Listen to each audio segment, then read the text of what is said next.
Welcome, everyone. Pleased to have you here with us today for episode 85 of This Is CDR. This Is CDR is an online event series presented by OpenAir to explore the range of carbon removal solutions currently being researched, developed, and deployed, and to contextualize them for policy proposals OpenAir seeks to advance here in the US at every level of government, as well as in national and subnational jurisdictions globally. My name's Toby Bryce. I'm based in Brooklyn, New York, and I work on CDR policy advocacy and market development with OpenAir. If you haven't done so already, please introduce yourself in the chat and tell us where you're zooming in from and if you'd like your affiliation. And please direct that message to everyone, not just host and panelists, so everyone can hear from you. Quick background on OpenAir. If you're not familiar with our organization, we're an all-volunteer network dedicated to the responsible advancement of carbon removal solutions that are essential to solving the climate crisis. We're a global community. We work together on shared open source projects in the areas of policy innovation, communications, and activist market development. Our co-founder, Chris Neidl, is running the chat. And he has a bunch of great information in there for background, and also a couple links where you can find out more about what we do. And then also there's a form that you can fill out to join our group. We communicate on a platform called Discord, which is like Slack, and that's how we organize our projects and missions, and would love to have you be a part of what we're doing. Quick background, actually, here's a graphical representation of the kinds of projects we're working on. Lots of going on really in all of these different categories, so something for everyone. One particularly pending project we're working on right now is a state-level CDR procurement bill in the US, in the state of Massachusetts, the Commonwealth of Massachusetts. That's Carbon Dioxide Removal Leadership Act, S2096. We have a fantastic sponsor, the Senate Majority Leader in Massachusetts. The bill is doing very well. We're spinning up a quote-unquote home team for Massachusetts residents who are excited about CDR and want to help us get this bill passed. So if you live in Massachusetts and you have any interest in doing this, please reach out to us and connect with us in the chat, and we'd love to get you involved in what's going on there. As always, before we get started, we want to define our terms. Here's a definition of CDR from a great resource called the CDR Primer. Again, we'll put a link to that in the chat. It's basically the textbook for CDR written by the leading thinkers on carbon removal. This is also essentially the same definition that the IPCC uses, so it's one that we think is a really good one to work with. Purposeful human activity to remove CO2 from the atmosphere and durably store it in geological, terrestrial, or ocean reservoirs or in long-lived products. Two really important points whenever we talk about CDR. Number one is to disambiguate it from quote-unquote CCS, which is basically post-combustion capture of CO2 from an emissions source. In most cases, this is a form of emissions reduction and not carbon removal. I will put a little really helpful little explainer in the chat that explains that the exception to that is BECCS. When you're capturing a biogenic CO2 stream from a post-combustion emission source, that is carbon removal because it's biogenic CO2. But one thing CCS is not is CDR, which is removing CO2 from the atmosphere. Number two, when we talk about CDR, it's really essential to call out clearly, loudly, repeatedly that CDR is in no way, shape, or form any sort of substitute for rapid decarbonization and emissions reduction. We need to reduce global emissions as quickly and as completely as possible, full stop. It's the vast majority, 90+% of the work we need to do is emissions reduction. The CDR is for the last mile of these emissions, the hard to abate emissions that we can't eliminate or neutralize and eliminate in the climate relevant timeframe, and we need high quality CDR to neutralize those in order to get to net zero. Additionally, once we're at net zero, there's going to be a tremendous excess of anthropogenic CO2 in the atmosphere, probably 2 trillion tons plus by mid-century. And as we've already seen, the CO2 in the atmosphere is making our climate unstable and unhealthy and dangerous. And so we're going to need to start removing that CO2 from the atmosphere in order to restore our climate to a safer and healthier state in the second half of the century. So that's really the role of CDR. That's why we're here. Current scale of CDR is order of 50,000 tons a year. We need to scale that to billions of tons a year by mid-century, so a huge task ahead of us. Lots of great people working on it, and that's what we'd like to feature on this program. So look forward to today's discussion. I'm going to hand it over to my colleague, Megha Raghavan, who will talk a bit about run of show and then introduce today's speaker. Hi, everyone. I'm Megha. I'm an OpenAir member, and I do carbon removal policy work out in London, where I live.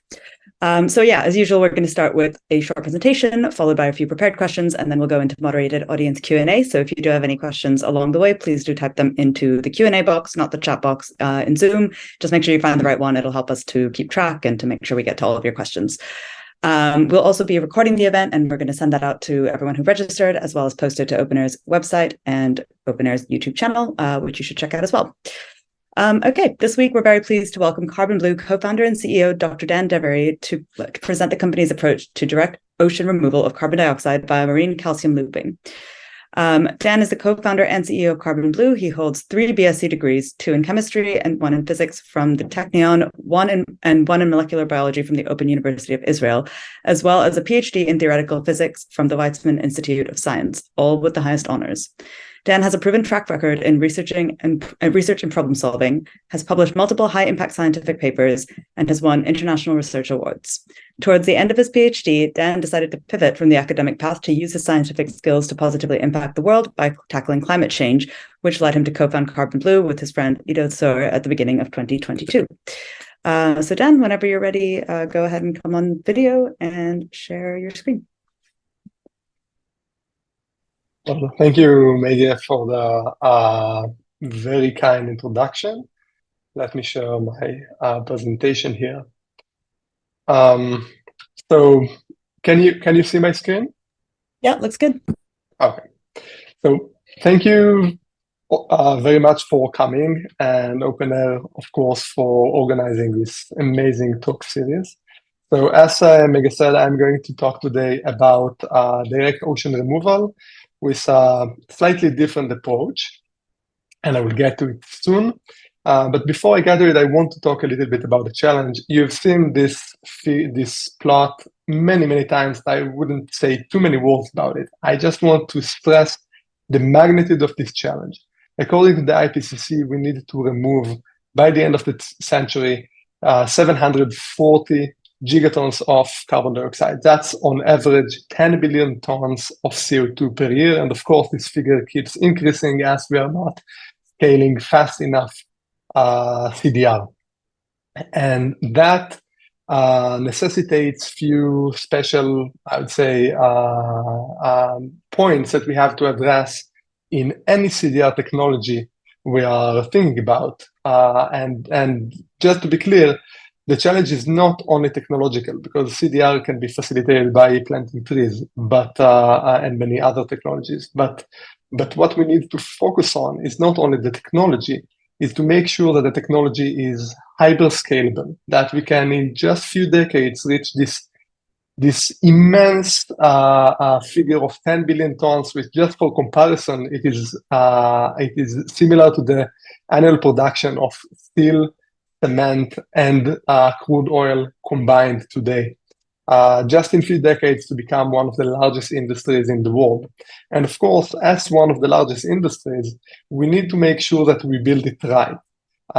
Namely, we have to make sure that every technology we deploy is environmentally safe. And that should be our guideline in any technology we think about. Third, we have to think about energy, because CDR requires energy, and very quickly as we scale, energy can become a limiting factor. Clean energy, of course, can become a limiting factor. And this is something that we will have to address in our ideation and R&D of CDR. And last but not least is MRV, because if we can't accurately measure and report how much carbon dioxide we remove from the atmosphere, we are blind, and whatever we do, it doesn't really matter.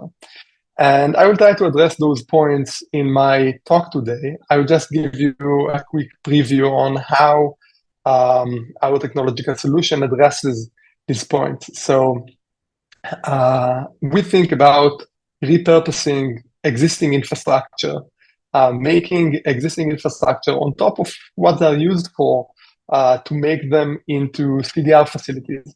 So we can build and deploy our technology and facilitate CDR quickly and cheaply, without obstacles or with minimal obstacles of financing, permitting, and construction times.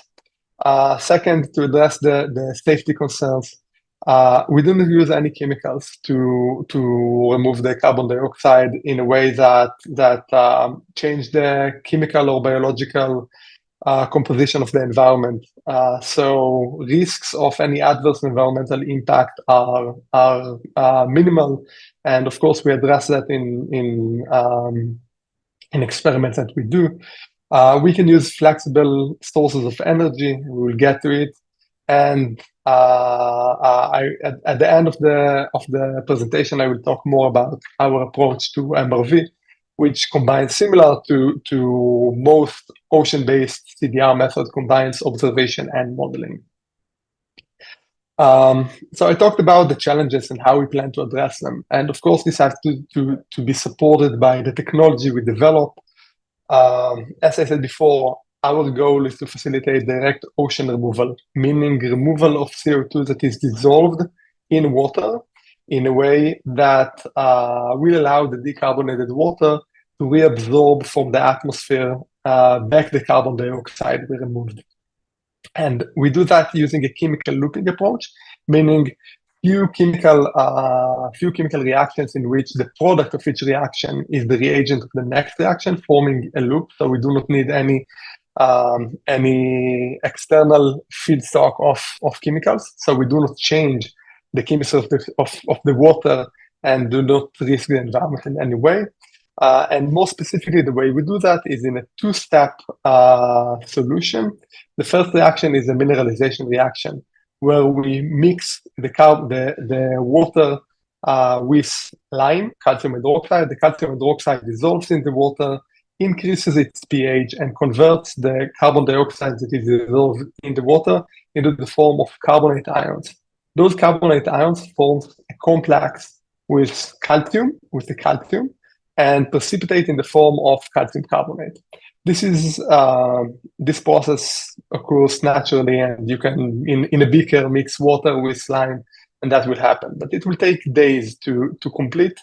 We developed a reactor that can facilitate this mineralization reaction instead of days, in just minutes, which allows us to flow the water through the reactor, mineralizing the carbon dioxide content, and leave it as an effluent water that is decarbonated and reabsorb the carbon dioxide back from the atmosphere. Of course, it is nuanced, and I will get to it when we talk about MRV.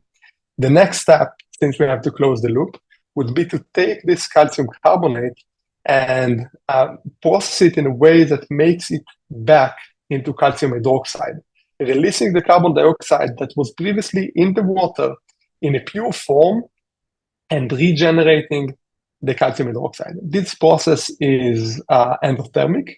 It requires, and I will soon talk about how we do that, it requires heat at a temperature of 500 degrees Celsius, which is a great advantage because it allows us to use off-grid sources of energy, both renewable or not renewable with CCS. Of course, we prefer the renewable ones, like biomass, biogas, concentrated solar power, or even using waste heat from other processes in the chemical industry. The calcium hydroxide is then fed back into the mineralization reactor, closing the loop. Importantly, the reactors that we use to treat the water are membraneless, which means that it can withstand suspended solids in the water. It doesn't require fine filtration, so that it can integrate with most water withdrawal infrastructure.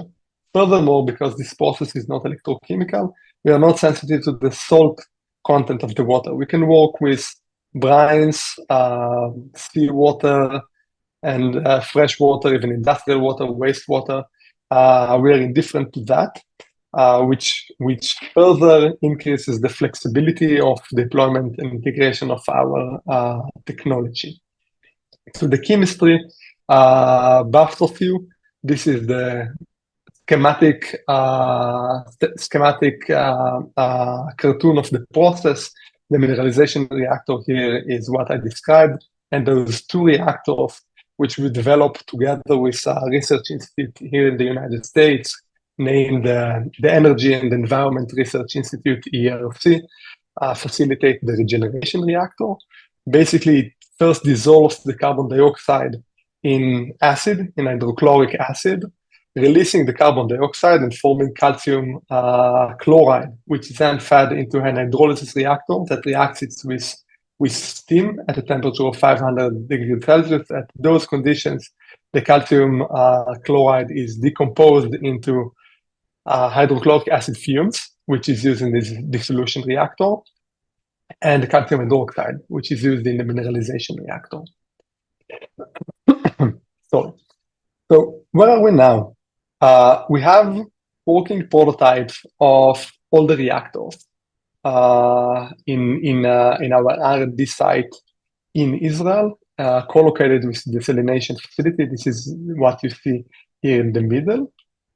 And experimenting with those prototype reactors, we acquired data that informs a techno-economic assessment that showcase the potential performance of our technology at scale, at large scale, with levelized costs and capex that are very competitive, energy that is maybe it is not the lowest energy out there, but our flexibility with energy sources is definitely plus, and maybe most importantly, the efficiency in land area of our process is very good. For every square meter of facility at scale, we estimate that we will be able to remove about 100 tons of carbon dioxide per year.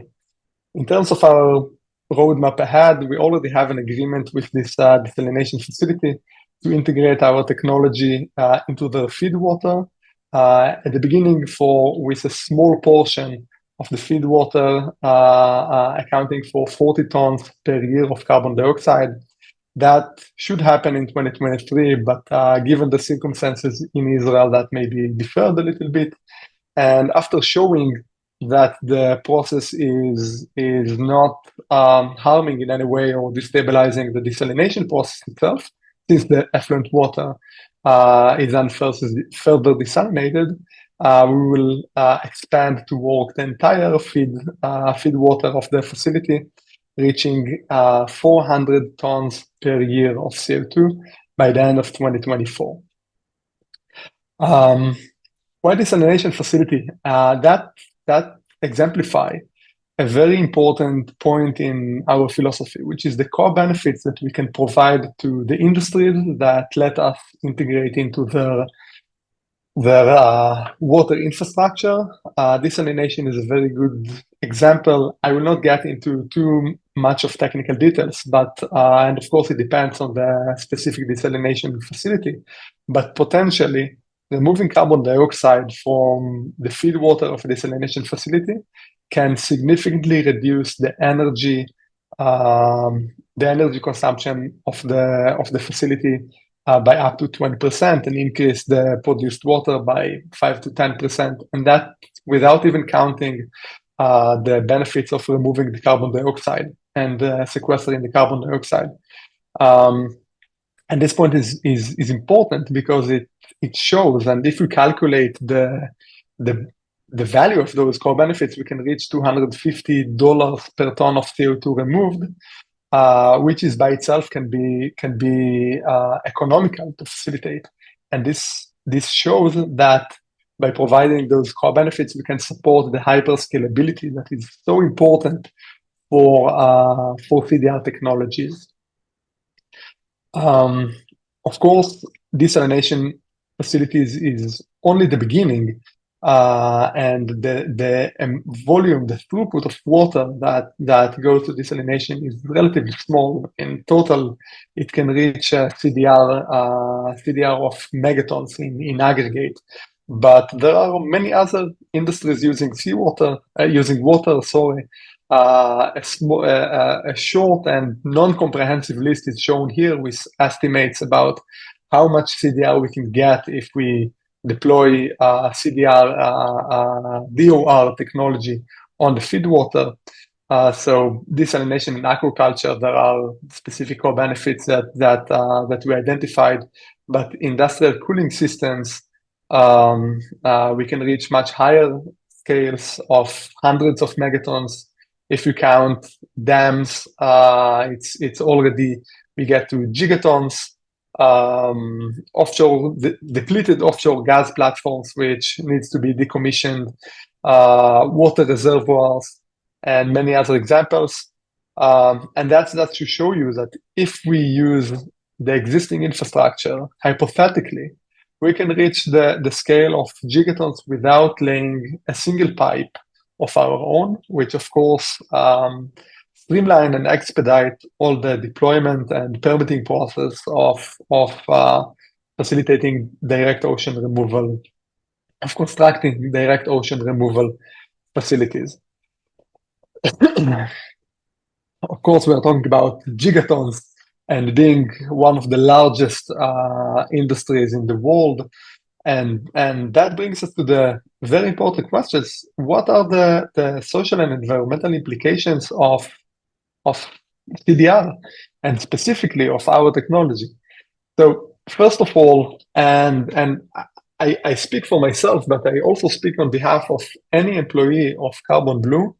CarbonBlue is an environment-first company. The reason that we work together and wake up in the morning is because we really want to do good for the environment. And we are very careful in making sure that we have no negative impact whatsoever. We are closely collaborating with Israel Oceanographic and Limnological Research, which is the Israel equivalent of NOAA in the United States. And together we investigate the effect of our effluent water on the marine environment.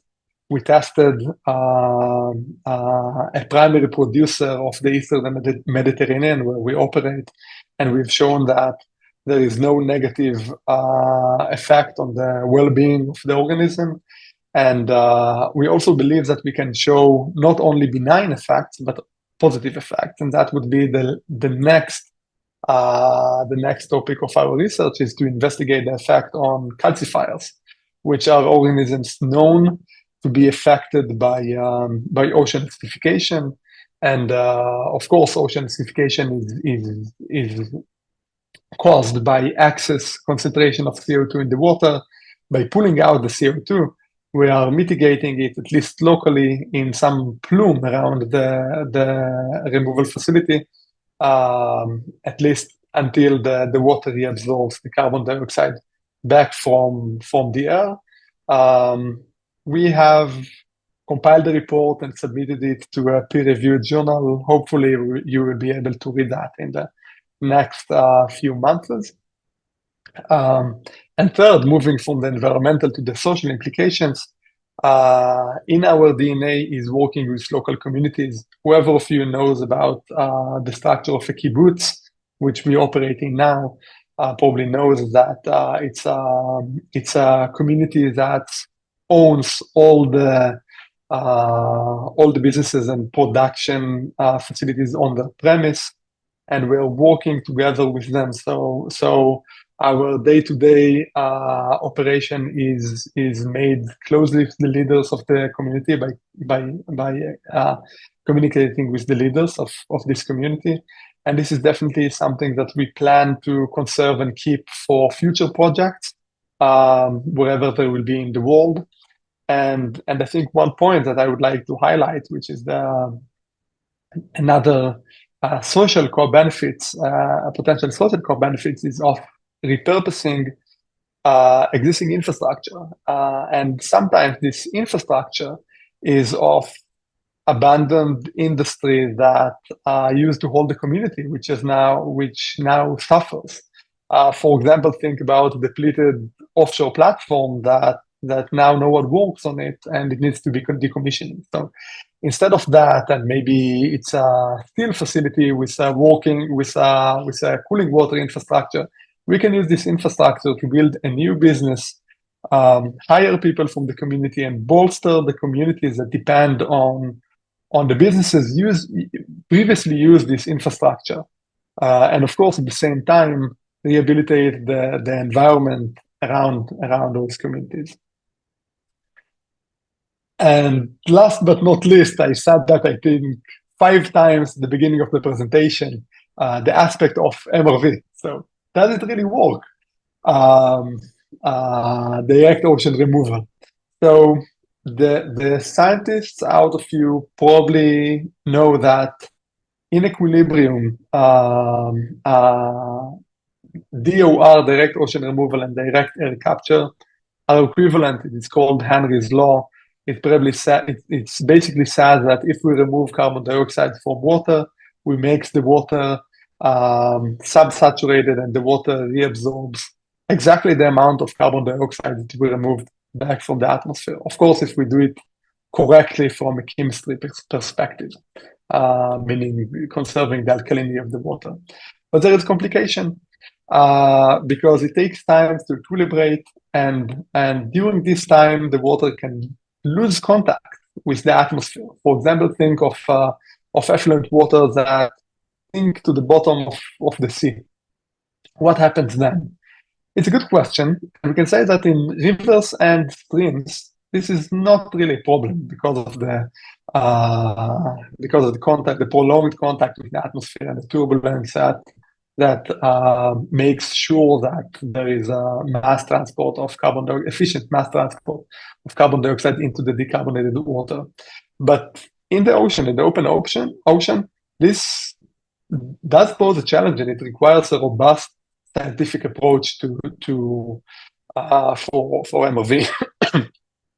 And specifically, our ocean MRV is based on a combination of computation modeling with observational capacities, meaning field trials and sensors to calibrate and validate the predictions of the models.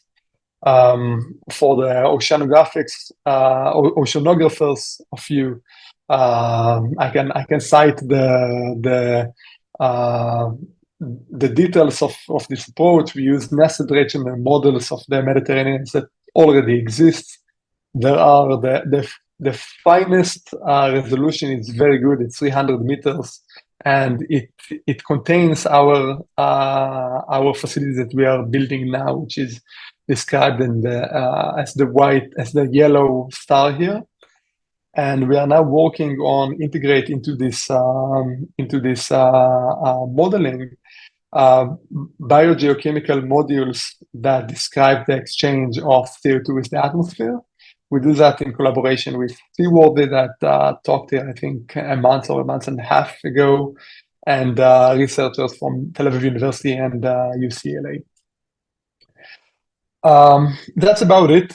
But before I end the presentation, I would like to say thanks first and foremost to the amazing company, to CarbonBlue, to Iddo Tsur, my co-founder, and the rest of the employees that you can see here on the left, the employees and consultants, and to our partners, ERC and Frontier, of course, Kibbutz Magan Michael that hosts us and collaborates on building our pilot facility, the Israel Oceanographic Limnological Research that I mentioned earlier, Seaworthy that I mentioned earlier, and the Aviram Foundation and Inventec, which are two nonprofits in Israel that support us both in funding and guidance. And of course, I want to thank OpenAir for creating this really amazing talk series and building the community around CDR as a whole. And to you for bearing with me for 22 minutes it is now. So thank you very much, everyone. And I would be happy to answer any questions. Thank you, Dan. That was fantastic and super exciting approach and different from what the other approaches out there. Maybe could we just kick off? Maybe could you talk a little bit about where the idea came from? Like, how did this come up? How did you connect with your founding team, and how did CarbonBlue come into the world? Of course. So in my personal story, I was a PhD student before founding CarbonBlue. I was a theoretical physicist in biophysics, so nothing related per se to climate change, but the science is similar, the equations are similar. And during the end of my PhD, I actually got some injury and I was bedridden for 3 months. I couldn't work on my research, so I decided just to read about stuff to expand my horizons. Luckily and unluckily, the first topic I chose was climate change. And I think back then I understood that this is the greatest challenge that humanity is facing. And I knew that once I complete my PhD. That's the next thing I wanted to do. I looked at the CDR industry in Israel, which back then was much smaller than it is now, and eventually I decided to try my own ideas in the field, together with Iddo Tsur, whom I know back from our military service. We served together. I ideated for about 6 months. We read all the papers that were out there, and many of the CDR companies, at least the early CDR companies, are spin-off of academia. So the knowledge is out there. And we read that, we tried to understand what has been done, what hasn't been done, and how we can contribute. We were inspired, of course, by many of those companies, and tried to join their amazing work. And the rest of the team, once we had the idea, we did the preliminary experiments with a lab that we actually set up in Iddo's garage. And once we had the preliminary results showing that this can work, we raised money and started talking with people from the ecosystem in Israel, and found really amazing people that joined us. And what made you choose the ocean, and what made you choose this, novel marine calcium looping approach? Like, what led you to those specifics? So I think very early on, we understood that most of the carbon dioxide in the carbon cycle is in the oceans.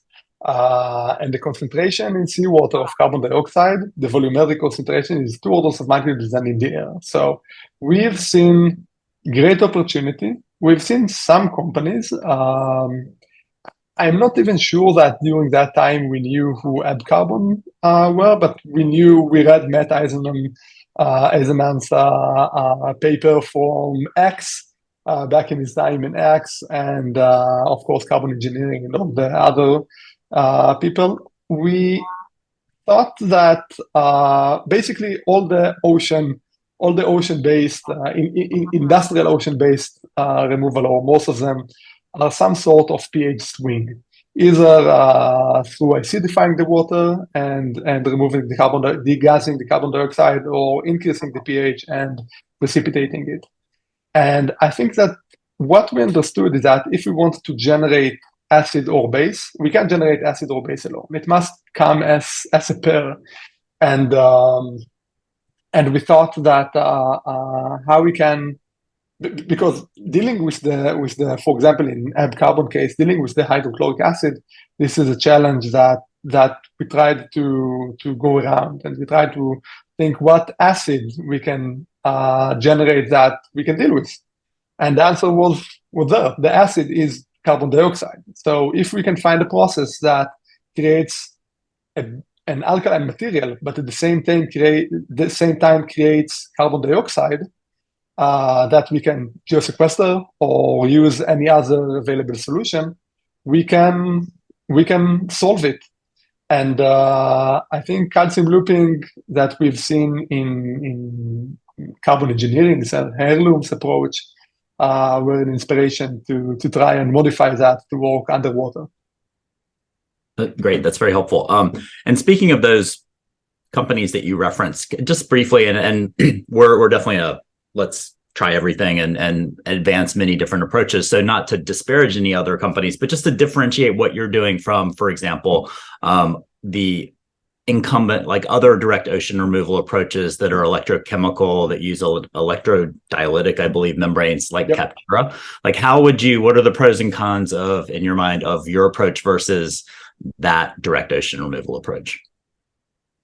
So I think that there are two advantages. One, it's a differentiation point that electrochemical processes requires water salinity, because otherwise the ohmic resistance of the water is prohibitive in terms of energy consumption. And this is something that doesn't limit us, which allows us to work with water that are not saline. And actually, the pilot we were building now is on such water. It's brackish water rather than seawater. We tested it on seawater as well, but specifically brackish water, which just opens up lots of opportunities for CDR. There is also the case of membranes that are usually used in electrochemistry, not necessarily. There are companies that don't use membranes, but membranes require a certain level of treatment and filtration and quality of the water that can be expensive, and we don't deal with this issue. And I think in terms of the disadvantages is that it is much more difficult to work with thermal processes at smaller scale, because most of the equipment that we use, and you can think if just we don't use conventional calciner, but if we try to buy conventional calciner, and at some point we try to buy a conventional calciner, we're talking about hundreds of tons per day. And this is something that it's very difficult to develop a process where the different components that you have to use are so far apart from each other. Also, the heat recovery, which is a major point in thermal processes, can be challenging and require a certain level of engineering knowledge. So I think that's the pros, the most obvious pros and cons that I can see. Got it.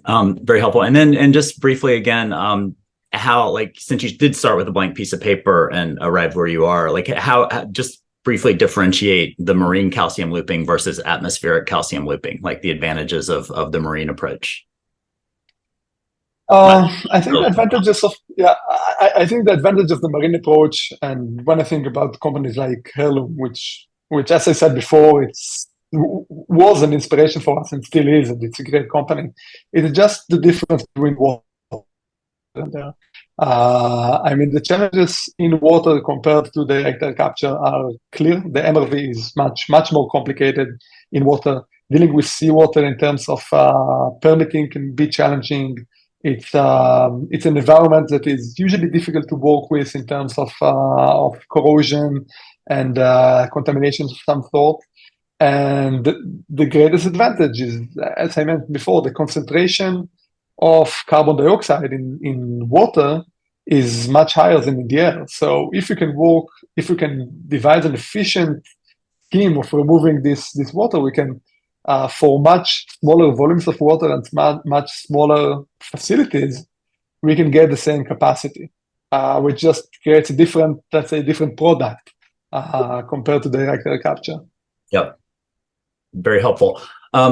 Switching gears a little bit, can we talk a little bit about the form factor of your reactor? The pictures show a container-sized module. I guess number one, what is the per container size module? What is the what is the CDR potential? How tons per year or per day, or however you would want to? Yeah, so we estimate that we will get around a kiloton per year per container. And just to be clear, we are talking the largest containers, the 40 feet long one, not the 10 or the 20. Sure. But we're talking about roughly a kiloton per year. And and as I mentioned before, one of the main points in our philosophy is to integrate with existing infrastructure. And existing infrastructure is sometimes limited by the water throughput through it. So in that cases, a modular product just makes more sense. Yep. But of course, we are not prohibited from constructing our own standalone large-scale facilities, megaton and even above, which of course in that case it will not be in containers. It will not be 1,000 containers. Okay, so a megaton facility would not be 1,000 containers. You would have balance of plant, and you would have bigger. Of course. It's not going to be purely modular. It's not like a brick wall. It's not going to be purely modular. But that's no. Interesting point that you have these 1,000-ton basic units that that can be deployed in a distributed fashion. Yeah, we don't have them yet. We're developing those units, Yeah. but we will have them hopefully next year. Yeah. And there is the potential. So you are considering as an option a megaton scale facility on, abandoned offshore oil and gas infrastructure, for example. Of course. Okay. Of course. And we are actually supported by the Department of Energy together with the Energy and Environment Research Center that I mentioned before, and a company named Talos Energy, to demonstrate the feasibility of such large-scale facilities on offshore platforms. Excellent. And in terms of energy requirement, we put a link to your frontier proposal in the chat, which offers some really interesting information about your process and some good detail. There you quote 1.1 megawatt hours per ton as your energy requirement, and that's primarily thermal to get your 500 degrees centigrade thermal requirement for your hydrolysis reactor. Is that correct? Yep. Yeah. Okay.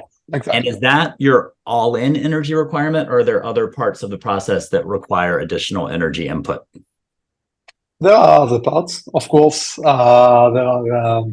are pumps, compressors, auxiliary units of some sort, of various auxiliary units. I would say that except for the thermal energy for the hydrolysis reactor, which is the major energy requirement, we need some electricity for compressors. For example, the carbon dioxide compressor. And we will need some energy for the pumps to pump the water through the mineralization reactor. Those two energy requirements are relatively small compared to the thermal requirement. And we definitely need some electricity. Okay, so there'll be some additional, and the water handling requirement, I guess, would be variable depending on your deployment, right? Because you would have a lower water handling requirement with some existing infrastructure, like that's already moving water, and then you would have a higher water handling energy requirement for a standalone plant at an offshore oil and gas infrastructure, for example. Yes, that's for sure. The way we'd like to think about it is the additional resistance we introduce to water, what is called head loss of the water, which is very small due to our mineralization reactor. So the additional energy we introduce to processes is small to treat the water, and this is because we do not require any, as I said before, we don't require any filtration, which is usually what takes most of the resistance to flow. Okay. But of course, in standalone facilities, we'd have to lay long pipes introduce pumping energy. Yep. Yes. And how much water do you have to move? I guess obviously it would depend whether it's an inland higher CO2 concentration or a marine environment. But in a marine environment, how much water do you have to move to capture or how much water do you have to move to remove a ton of CO2 per ton? So about 15,000 cubic meters of water. I don't know how much is it in gallons, but that's about the figure. Yeah. And so if one were to think about your all-in energy requirement in a best case, in like your most ideal deployment, what would it be? Like how much over and above that 1.1 megawatt hour per ton? Like what would be your kind of best case, and then maybe an average case under all? I think the best case is this 1.1. The 1.1, the 1.1 is not. It includes also the estimates for the energy of the other processes. Okay. Not only the hydrolysis reactor. Okay. But it could be higher if you have to move more water, for example. It can be higher if of course. I think we're running out of time for my questions. I have so many more. Can you clarify one thing? We talked about this a little bit. So are there any inputs required to your process besides thermal energy and water? We need initial Yeah, we need initial amount of calcium hydroxide and hydrochloric acid, that is for the mineralization dissolution reactors, respectively. But those amounts are locally regenerated Okay. in the process. You have a one-time So, input of lime and HCl. yeah. And how much, like, how much mass are we talking about per 1,000-ton container? Like, how much lime do you have to add to that to initiate? So it would be for a ton of CO2. Let's talk about a ton of CO2. That's, as I said, 15,000 cubic meters. That would be stoichiometric. So it would be about 1.5 tons of lime, Okay. 1-to-1 stoichiometric ratio. Okay.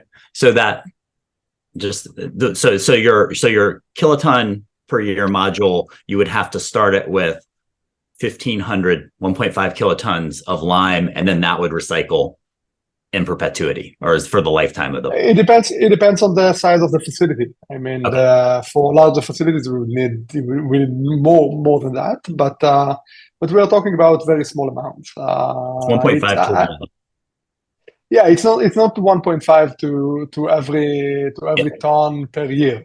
It doesn't scale like that. Oh, I see. Yeah. Okay. I have to check. I have to check the post flow diagrams to say that. Yeah. Cool. Well, I think we should switch over to some audience questions now. But thank you so much, and Mega's going to hop on to audience questions.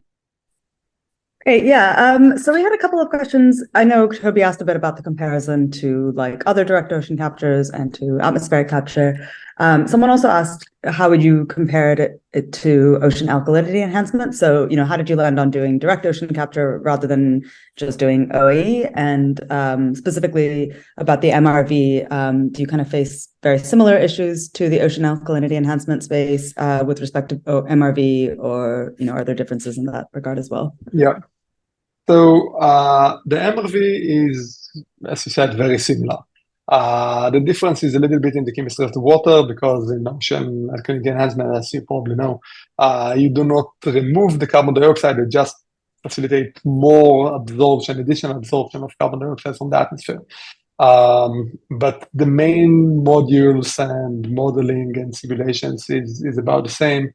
And that's why we like seawalls so much, because they solve the problem, or attempt to solve the problem to the entire community at the same time. I think that the major difference between direct ocean removal and ocean alkalinity enhancement is in the energy requirement versus the safety. Because and of course there is scale here, because removing carbon dioxide from water is an endothermic process. You can't escape energy investment. This is just thermodynamics, because carbon dioxide in seawater is in the form of bicarbonate ions, which has lower energy level than gaseous carbon dioxide. So usually, ocean alkalinity enhancement would be more energy efficient than direct ocean removal. But then you have to ask, what are you adding to the water? And adding at scale something to the water, does it change the chemistry of the water? How does it affect the chemistry of the water? And the way we see it, much more research is needed before you deploy ocean alkalinity enhancement at larger scales. And it may be that it worked fine and doesn't change anything significant, and we would be happy to hear that. But in terms of a portfolio approach, I think the main difference of DOR than OAE is that DOR is more expensive, but safer opportunities than OAE. Okay, we had quite a few questions about just like the scaling and the handling of the water. A couple of people asked about the presence of organic material and how that might affect the process, if it might contaminate the chemical loop, or if it just might create other problems by having marine organisms enter the process.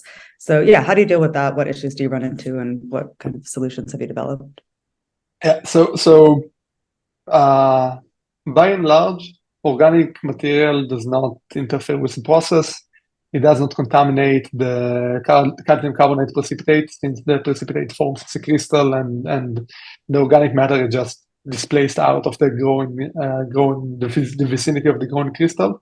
There are some organic matter, and we know that from the literature that there are some organic molecules that can inhibit precipitation of calcium carbonate. We haven't encountered those yet, and we've tested even wastewater. So we haven't seen any issues with that, but of course, for any water source that we plan to deploy, there are preliminary experimentations that we do, which is to check exactly those kind of questions. Okay, and in terms of kind of the other way around, like how do you make sure that marine organisms are not being impacted by the process? Do they enter into the process in any way at all, or are they kind of excluded from it before the water is pulled in? So first of all, we test it, and we believe in research. As I mentioned, we have our partnering institute to check exactly that. And I think in terms of damage to the marine environment, there are two concerns, I would say. One concern is direct, by just getting organisms inside the reactor, and in that sense, the pH in the reactor is higher, as I mentioned. So this is something that can impact the residence time of the water in the reactor is very short. We're talking about minutes. So we don't expect any harmful effect, lethal effect, or harmful effects on organisms that find their way inside there. And I'm talking about microorganisms. I mean, we would put nets to make sure that fish and right. I don't know, jellyfish won't get in. Yeah. But the indirect effect is what the effluent water does to the environment due to the higher pH at the vicinity of the discharge point. And this is exactly the examinations that the studies that we conducted, and keep doing that for different organisms. For it to make negative impact, the organism must be at the discharge point for very long times. So if we think about standards usually employed by environmental protection agencies, we are far below the safety limit in that sense. Okay, got it. And then can you just talk about what this looks like at scale? So someone kind of asked how many cubic meters of seawater equates to a ton of CO2, and just like, what does that look like at scale? How many cubic meters of water are you processing in these sort of different scale points that you've mentioned? Yeah, so it depends on the source of water, because the concentration of carbon dioxide changes from source of water to source of water. If we're talking about seawater, which is relatively uniform across the globe, I mean, there are tens of % deviations, but unlike inland bodies of water, or of course wastewater, we're talking about 15,000 cubic meters of seawater per 1 ton of CO2.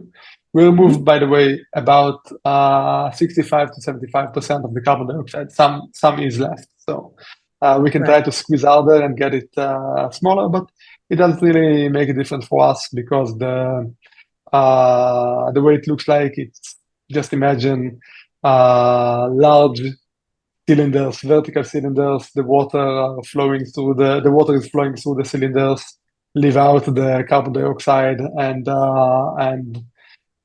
flow back to the sea without dissolved carbon dioxide, with smaller concentration of dissolved carbon dioxide. Got it. Okay, and then we had quite a detailed question, which I'll just read out to you. But The question was, I'm interested in what sort of scale you would need to have for CO2 injection to be viable, and with that scale, if you think there would be any issues around the distribution of the base. In other words, if you have a very large project that would be needed, the kind of very large project that would be needed for injection, would you have a problem with driving precipitation in the surface water with very strong local alkalinity increases? So I'll leave you to that one. And yeah, just a clarification, injection of CO2, do you mean like geosequestration to sequester? I think yeah, that's the So I will try to answer as best as I understood. Geosequestration is the scale that geosequestration makes sense economically. It's about hundreds of thousands of tons per year of CO2. We do not do the geosequestration ourselves. So we can place our facility next to a geosequestration site and sometimes share it with multiple sources. So we can remove much smaller amounts than that. But it does break even at hundreds of thousands of tons per year. At that scale, the injection of CO2 is to layers far below those of the ocean. So the processes are very much decoupled, and we do not expect any impact of the geosequestration on the efficacy of our process. Right. Yeah. I think the question was more like, if you need hundreds of thousands of tons for it to be economically viable, when you're doing hundreds of thousands of tons, do you then get local base concentrations that kind of prevent precipitation? But I understand. Okay, I understand now. So our process, because of the co-benefits, our process can be economically viable at much lower scales than hundreds of thousands of tons. I think that for standalone facilities, the expected break even, and of course it depends on the value of the credit, of the carbon credit, which at least institutional regulatory carbon credits for direct ocean removal doesn't exist yet. But if we take the similar ones to the EU ETS or the 45Q, then we're talking about hundreds of thousands of tons. And then, yes, it would make sense to build a facility and an adjacent geosequestration site. At smaller scales, we can use surface mineralization of the carbon dioxide using all sorts of waste streams. And I know that many surface mineralization companies presented here in the past. And then we are economical to the core benefits. Got it. Great. I think that's all we have time for. Thank you so much. This has been amazing. So thanks so much for joining us. And Toby, I will hand it back over to you. Yep. Dan, that was great. Thank you, Megan. Thank you to the audience for the great questions. Dan, thank you so much for being with us. Really appreciate it. It was super interesting. Wishing you and your team all the best and great success in your next commercial steps with CarbonBlue. Thank you so much. And this has been my pleasure. Bye-bye. Thank you, everyone. All right. Great to have you. Just a couple quick notes. I'm going to share my screen again about what we have coming up. I will put a link. Oops, wrong screen. Hold on. Sorry. Okay. So very exciting. We have a carbon removal challenge info session coming up week after next, and I will put links to the registration for all of these things in the chat. This is a session we are very grateful to Peter and Erica Reinhardt for helping to support this year's carbon removal challenge, and this is a session with OpenAir co-founder Matt Parker, and he's got Kara Maisano from RMI and Frauke Kraka from Frontier and Stripe to help lead the session. So that's going to be great for student teams interested in participating, or anyone interested in participating in this year's carbon removal challenge. Info on the registration page. This is CDR. Next week, we have a special Halloween edition with Dr. Rob Bellamy from University of Manchester to talk about communicating CDR. And then November's a little late because of holiday and some travel, but we have Garrett Boudinot returning to the show for the third time to talk about his new company, Vicarb, which is also a recent Frontier purchase. December 5th, we have the team from Cascade Climate, which is a new field building organization focused on open system climate interventions, led by Di Ellis. And that's going to be great. One of the first times Di will be talking in public about Cascade, which is doing some really interesting work. Rewind is is another Israel-based company working on terrestrial biomass sinking in the Black Sea. And we have Carbon to Sea, organization focused on field trials for marine CDR, including CarbonBlue. That's going to come on the 19th. So lots of great stuff coming up. Please register via the links that I put in the chat, and looking forward to having Dr. Rob Bellamy next week on next week's program. Thanks to everyone for being with us, and look forward to seeing you again soon. Everyone take care.